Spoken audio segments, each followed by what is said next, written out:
device, and I made it into 7 items, not Great. 7 slides, but almost.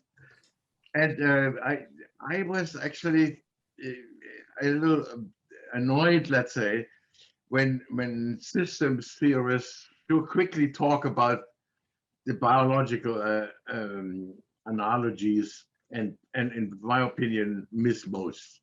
So I would like what I'm saying now is intended to be a challenge.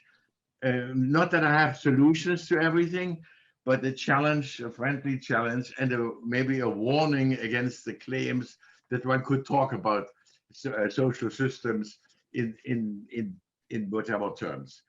And I'm using the word organization right now because systems is actually a very analytical concept. I have never been hired by a system, but I have joined organizations. So I think my points are actually um, uh, these are my 7 points, but this is too many. So I will go step by step through through with it. So my first point is actually, and in some sense that hit what what I was just heard, that that social systems are based on language. Without language, there are no social systems. There are systems, biological systems, if you want, but language is actually what determines who is the speaker, who is, what are the identities of people, what are the institutions. They're all negotiated in language. And you can say there's language in general, but it is broken down in so many different type of discourses, and people choose to speak in, if you want, military discourses or family discourses, whatever.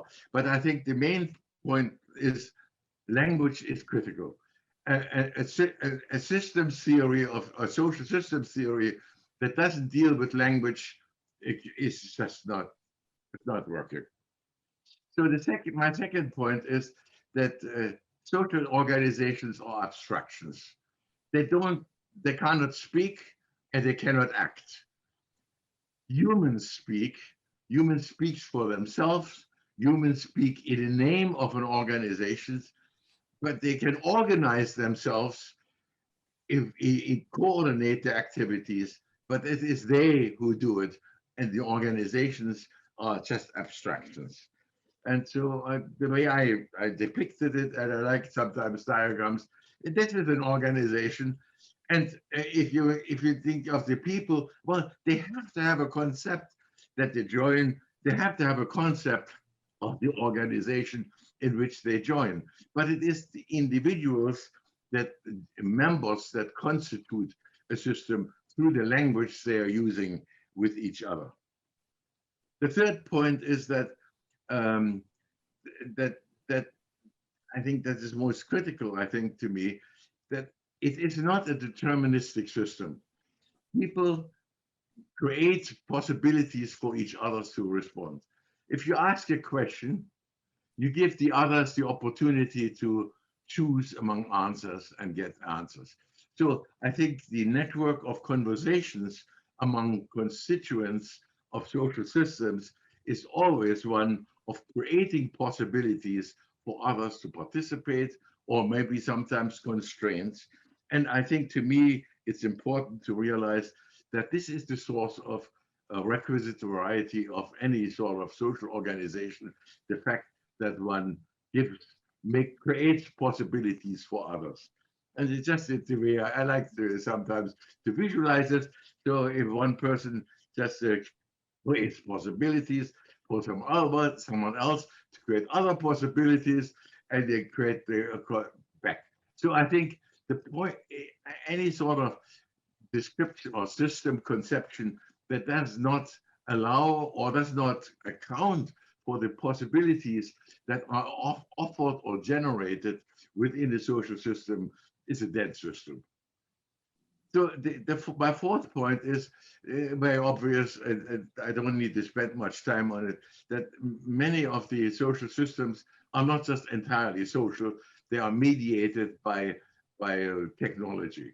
and when I talked about critical cybernetics, that was in fact my main uh, issue, that how people relate to various kind of technologies. So I think it, there are so many different. There is communication from by telephone from one to the other.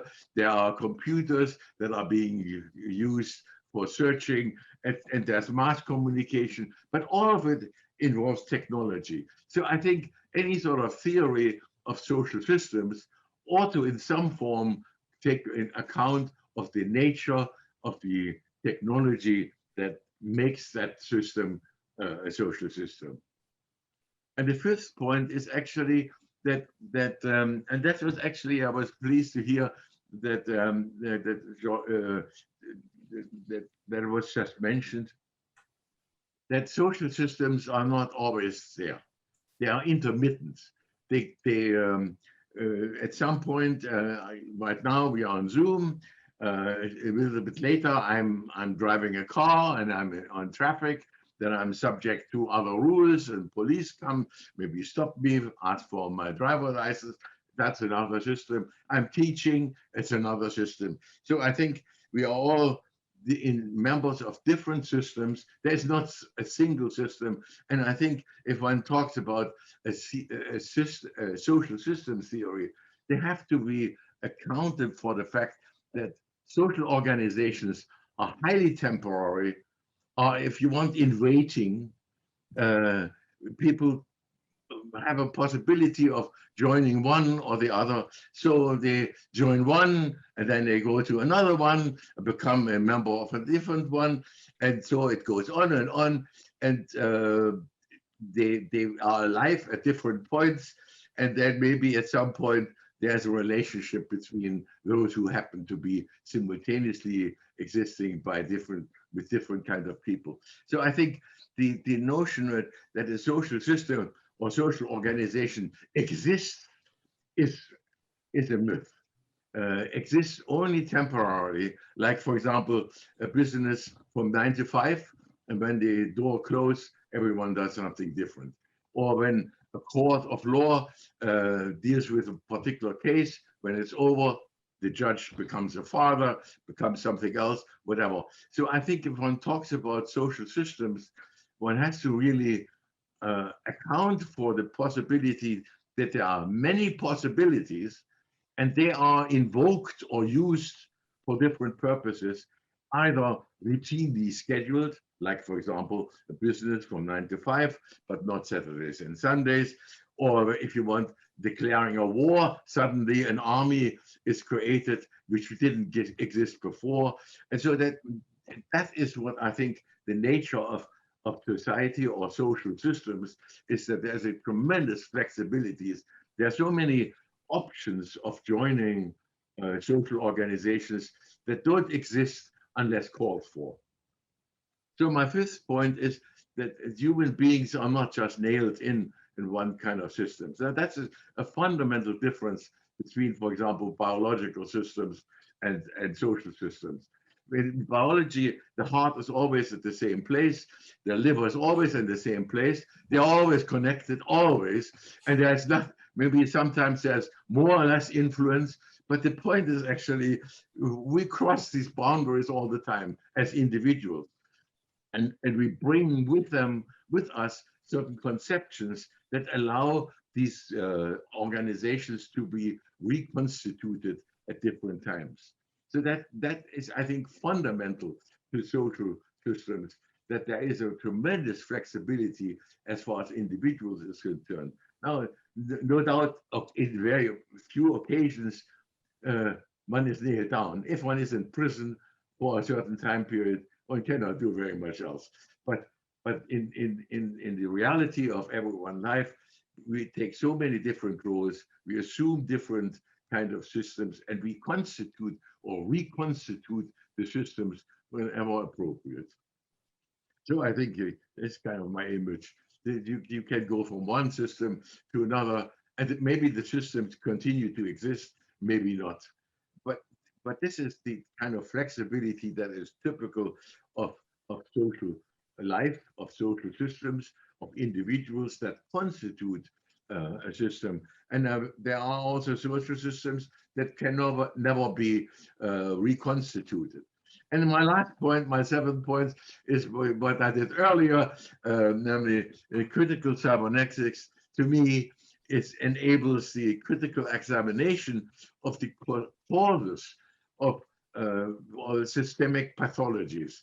And the issue is to examine, to me, the issue is examine just what are the undue burdens that people feel, but find ways to alleviate them from and getting them out. And that includes disabling, if you want, the reconstitution of asocial systems that are oppressive or what have you.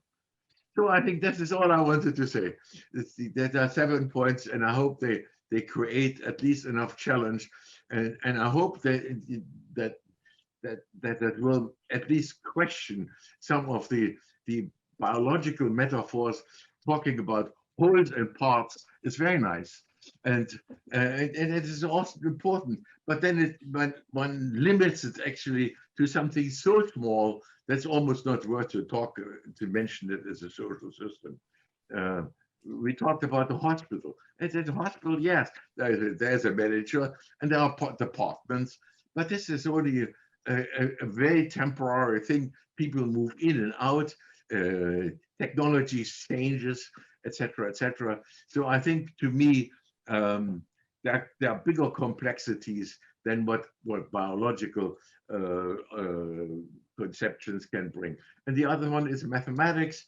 I mean, like, for example, when I said that one of the key issues is that people create opportunities or possibilities for other people to participate.